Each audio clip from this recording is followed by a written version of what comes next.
Всем большой привет, меня зовут Кайрат, и сегодня мы с вами поговорим о риторике. Если ранее было принято считать, что грамотная речь это всего лишь галочка в резюме, то сегодня понятно абсолютно всем, что это один из самых главных атрибутов современного лидера. И в этом видео я поделюсь информацией, которая отражает пользу ораторского искусства в моей жизни.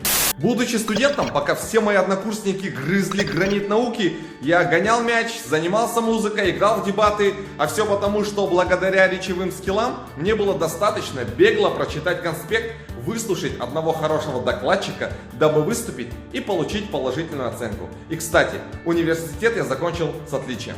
Мой профессиональный дебют состоялся в компании Adidas, где уже по итогам первого месяца я возглавил рейтинг сотрудников по сделкам, компенсируя отсутствие опыта, навыком работы с возражениями. Всем давно известно, что связи решают абсолютно все. И именно умение выстраивать долгосрочные, качественные партнерские отношения явились залогом побед на различных поприщах, начиная с вопросов, связанных с устройством ребенка в садик, до получения водительских прав.